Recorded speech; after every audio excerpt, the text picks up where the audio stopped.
Hello बच्चों, आज मैं आपको क्लास 7th की हिंदी करवाऊंगी, जिसमें मैं आज आपको पार्ट 6 जानकारियां बढ़ी आपदाएं घटी, है ना।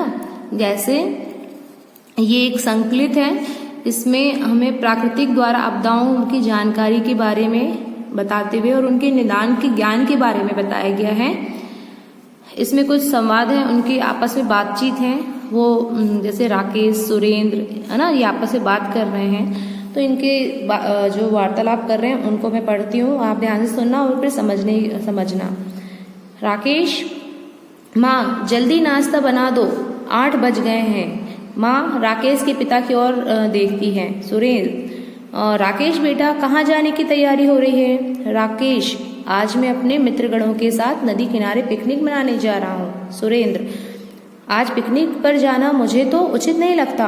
देखते नहीं काले बादलों से आसमान अटा पड़ा है, क्या पता नदी कब उफान पर आ जाए। राकेश, पिताजी वर्षा तो हो नहीं रही है, फिर नदी में बाढ़ कैसे आएगी? सुरेंद्र, बेटा तुम नहीं जानते, वर्षा यहाँ नहीं हो रही है, पर आसपास के पहाड़ों में हो सकती है, किन्हीं अन्य स्थानों पर हो सकती है। यह आवश्यक नहीं कि यहाँ वर्षा हो तभी नदी में बाढ़ आए। वर्षा ऋतु में कई बार नदियों में अचानक बाढ़ आ जाती है, ऐसे में बचना कठिन हो जाता है। अभी कुछ दिनों पहले ही ऐसा एक हादसा हुआ है। ये उनके पिताजी अपने बेटे को समझाते हैं। राकेश, अचानक बाढ़ आने का क्या कारण होता है? अपने पापा से पूछता है बच्चा, है ना, मतलब पिकनिक जाने के लिए जिद बोलता है और उसके पापा उसको समझाते हैं। सुरेंद्र, कभी कभी ऊपरी इलाकों पर पानी का बाढ़ का रूप ले लेता है। पंकज, रोहित आते हैं, मतलब उसके फ्रेंड भी साथ में आ जाते हैं। पंकज, राकेश तुम अभी तक तैयार नहीं हुए? राकेश, मैं तो तैयार हूँ, पर पिताजी। सुरेंद्र, राकेश, पंकज, रोहित, क्या तुम सब पिकनिक जाना चाहते हो? मौसम को देखते हुए नदी पर पिकनिक मनाने जाना ठीक नहीं है, पता नहीं प्राकृतिक आपदा कब आ जाए।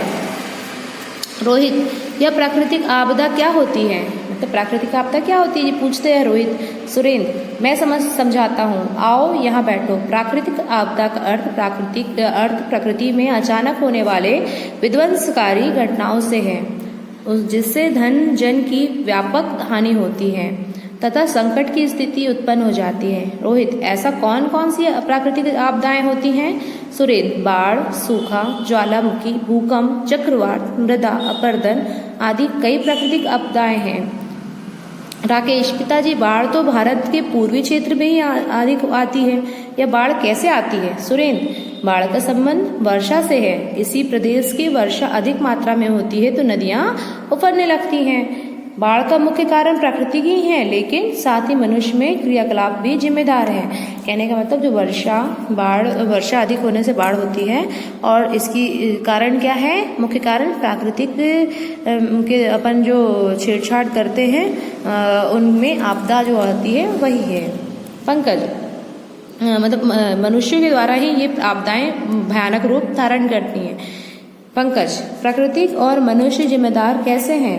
पंकज पूछता है। सुरेंद्र, अरे भाई, वनों की कटाई, बादल का फटना, भारी वर्षा होना, भूकंप आना, नदियों की वहन क्षमता कम होना, पानी में प्रवाह में अवरोध होना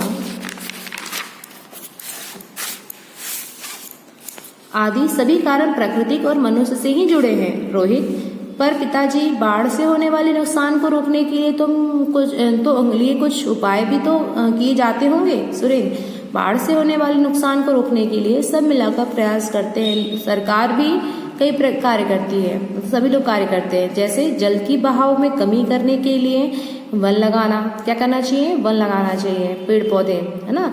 जल प्रवाह मार्ग में नहरी तंत्र का विकास करना, मतलब बांध बनवाना। नदियों के किनारे तटबंधों पर बांधों का निर्माण करना, नदियों का मतलब पानी रोक सके। बाढ़ की भविष्यवाणी, मतलब पहले से ही बाढ़ आने वाला, इसके लिए पुनर्निर्माण करना, है ना। फिर है पंकज, अरे वाह, आज तो हमें नई नई जानकारी मिल रही है। सुरेंद्र, प्रकृति की लीला ही अनोखी है, कभी सूखा पड़ता है तो कहीं चक्रवात आता है, मतलब कहीं कहीं सूखा हो जाता है तो कहीं कहीं बारिश की वजह से मतलब चक्रवात भी आ जाता है। इन आपदाओं से जनधन की बहुत हानि होती है। रोहित, यह चक्रवात क्या होता है, इसके बारे में भी बतलाइए ना। सुरेंद्र, चक्रवात वायुमंडलीय दबाव में आकस्मिक परिवर्तन के कारण होता है। इसका संबंध जलवायु से है। समुद्र में प्रलयंकारी तूफान आता है। प्राकृतिक संतुलन को विकृत करने में इसकी महत्वपूर्ण भूमिका होती है। इसके प्रभाव से वनस्पति, जीव जंतु और मनुष्यों की भारी क्षति उठानी पड़ती है। ये आपदाएं हमारे देश में बंगाल की खाड़ी के तटीय क्षेत्रों में अधिक होती है, जैसे पश्चिम बंगाल, उड़ीसा, आंध्र प्रदेश, तमिलनाडु आदि, है ना। यहाँ पे सबसे ज्यादा होता है। रानी आती है। इस हानिकारक चक्रवात को रोकने के लिए क्या उपाय किए जाते हैं? सुरेंद्र, हाँ, उपाय जानना है तो बहुत आवश्यक है। मौसम विभाग को इसकी जानकारी पहले से ही हो जाती है। वायरलेस, रेडियो, टीवी से ही चेतावनी प्रसारित कर दी जाती है। हमें भी कभी कभी सुनाई आता है ना, टीवी पे बता दिया जाता है कि यहाँ बाढ़ आने वाली है, यहाँ पे सूखा पड़ने वाला है, इस तरीके से तूफान आने वाला है। चक्रवात से ही हम नुकसान का जायजा लेकर पुनर्वास की व्यवस्था की जाती है।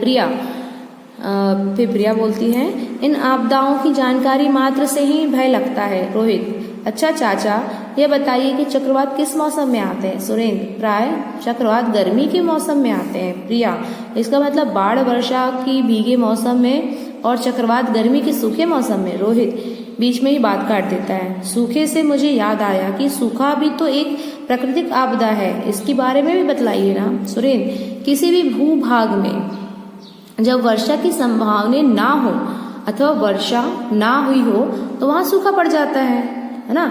जहाँ पे बारिश नहीं हुई होती तो वहां पे सूखा हो जाता है। पंकज, यह सूखा क्यों पड़ता है? सुरेंद्र, इसके कई कारण हैं। प्रत्यक्ष रूप से भौगोलिक क्षेत्रों की जलवायु की दशाओं से इसका संबंध है, लेकिन कुछ सीमा तक हम मनुष्य भी इसके लिए जिम्मेदार हैं। मनुष्य ने तीव्र औद्योगिक विकास के चलते वनों को नष्ट कर मानसून की अनुकूल दशाओं को प्रभावित किया है, जैसे मानसून का देर से आना, जल्दी लौट जाना, कम वर्षा होना, मानसूनी वर्षा में लंबा अंतराल होना आदि। भूजल का अंधाधुंध प्रयोग भी सूखे के कारण है। राधिका, आज आप सच कह रहे हैं, अब पहले जैसे वन कहाँ रहे हैं, कटते ही जा रहे हैं। सूखा पड़ने से तो सभी दुखी होते हैं। सुरेंद्र, सूखे से संपूर्ण जीव मंडल प्रभावित होता है, क्योंकि पादप एवं जीव जगत दोनों ही जल पर निर्भर रहते हैं। इससे अनेक जीव जंतु को प्रजातियां नष्ट हो जाती है। भूजल स्तर में कमी आने से कृषि पर प्रतिकूल प्रभाव पड़ता है। चारे की कमी से पशुधन की हानि हो जाती है। औद्योगिक क्षेत्र का प्रभाव पड़ता है, बेरोजगारी फैलती है, स्वास्थ्य पर भी प्रतिकूल प्रभाव पड़ता है ना। मतलब जमीन के अंदर के पानी खत्म होने लगती है, उसकी वजह से ये घास वगैरह नहीं उगती है, जिससे हमें पशु को भी चारा नहीं मिल पाता है ना। और फिर बेरोजगारी फैलती है और स्वास्थ्य भी खराब होने लगता है। राकेश, सूखे से निपटने के लिए सरकार क्या क्या कार्य करती है? सुरेंद्र, सूखे की समस्या से निपटने के लिए सरकार 2 प्रकार के कार्य करती है।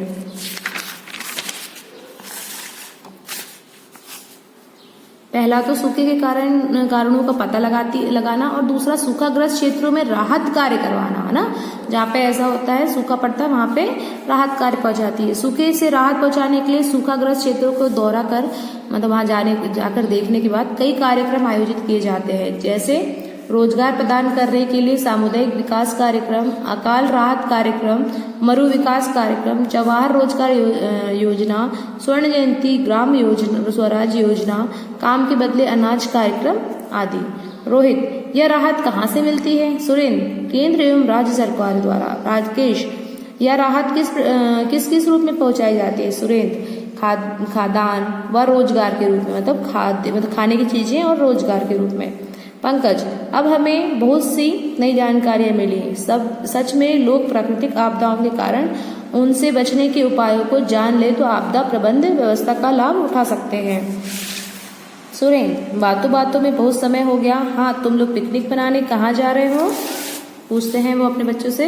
पंकज, अब इतना जान लेने के बाद हम नदी किनारे ना जाकर कहीं बाग बगीचे में जाकर पिकनिक का आनंद लेंगे। राकेश, चलो चलें। सभी मित्र का प्रस्थान होता है, मतलब सभी मित्र एक साथ चले जाते हैं पिकनिक मनाने। तो बेटा आप लोग को इसमें समझ में आया कि प्राकृतिक आपदाएं क्या क्या होती हैं? सूखा, बाढ़ आना, है ना, अत्यधिक बारिश होना, चक्रवात उठना गर्मियों के दिनों में, तो ये सारी चीजें प्राकृतिक आपदा की। अगर इनके बारे में हमें सही जानकारी हो तो हम इनसे बचाव कर सकते हैं। ठीक है बच्चों, ओके, थैंक यू।